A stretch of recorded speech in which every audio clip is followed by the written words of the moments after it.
Revolusi teknologi BBM atau budidaya berbasis mikroba pada tambak ikan dan udang organik yang berkelanjutan. Saat ini pada budidaya udang ada kecenderungan produksi menurun secara terus-menerus.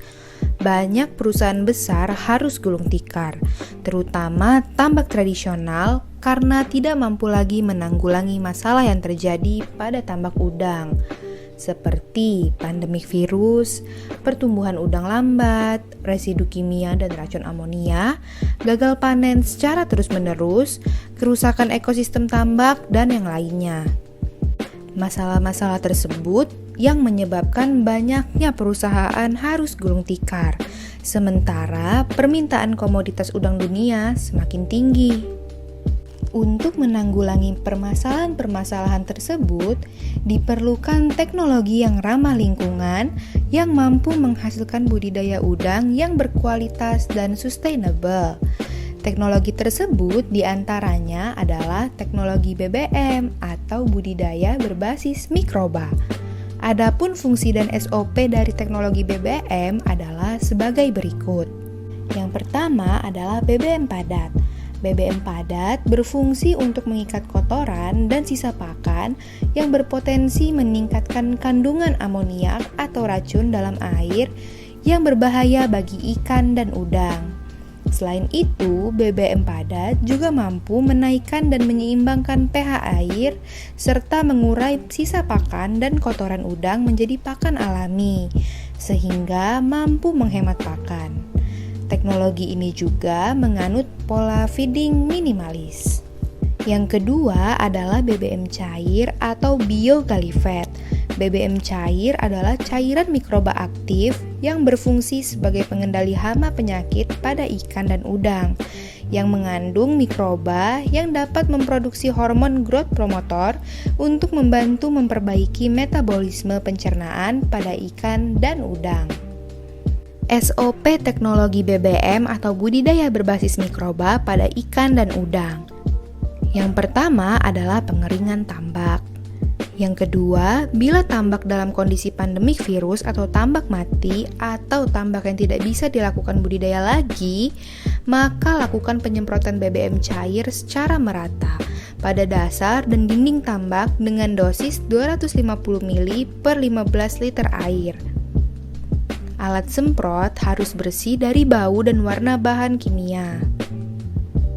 Yang ketiga, perlakuan samponen untuk membersihkan tambak dari hewan predator. Setelah selesai, keringkan kembali airnya. Yang keempat, BBM padat.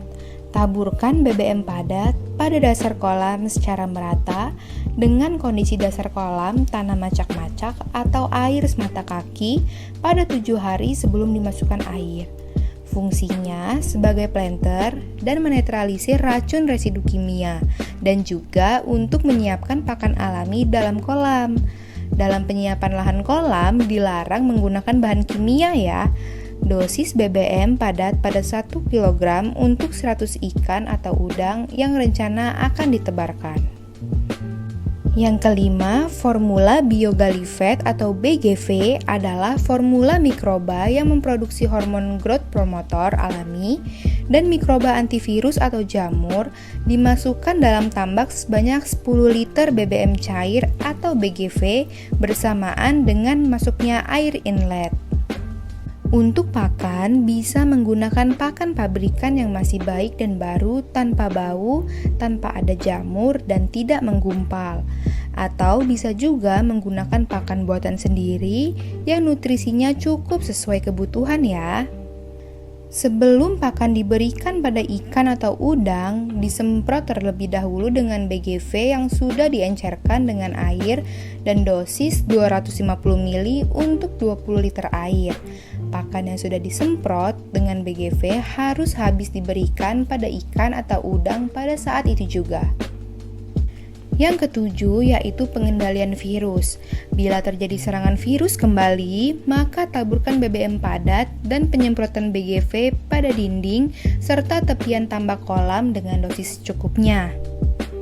Fungsi dari BBM padat adalah mengikat amonia pada air kolam atau tambak ke dasar kolam dan mengurainya menjadi pakan alami bagi ikan serta udang, sehingga air kolam juga bisa stabil.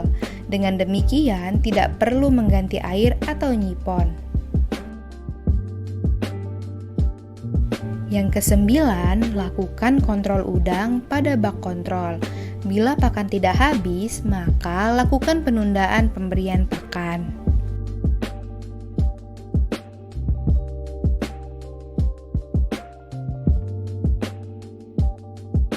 Bila air kolam berbuih pekat pada sudut tambak, maka itu kemungkinan terjadi peningkatan amonia. Yang perlu dilakukan yaitu penundaan pemberian pakan, pembersihan buih, pengurangan air, serta penambahan air baru dengan salinitas dan pH yang cukup. Lakukan kontrol pH dan salinitas air secara rutin. Waspada terhadap burung, karena kotorannya mempunyai potensi membawa virus yang resisten terhadap mikroba antivirus. Lakukan pemberian senar atau tali yang membentang untuk mencegah burung membawa virus. Semoga dengan cara ini petambak mampu memproduksi udang organik yang bernilai tinggi dan berbudidaya udang secara berkelanjutan, karena tambak akan semakin sehat dan persentase keberhasilan dalam budidaya akan semakin tinggi. Petambak akan semakin mampu untuk hemat biaya investasi tambak baru bila tambak mengalami kejenuhan dan virus penyakit sudah pandemik. Nah, alhamdulillah. Mas, ini kan ada kolam 1 dan kolam 2. Nah, kolam 1 ini kan pakai granul, kolam 2 pakai zeolit. Nah, kalau menurut sampean itu, kolam 1 ini dengan kolam 2, yang mana yang lebih pokcer gitu, Mas? Nah, granul ya. Nah, ini adalah pengakuan dari yang jala ya. Jadi yang lihat langsung kondisi udangnya. Demikian teknologi BBM pada budidaya ikan atau udang. Semoga sedikit ilmu ini bisa bermanfaat bagi dunia tambak perikanan dan udang Indonesia. Insya Allah, amin.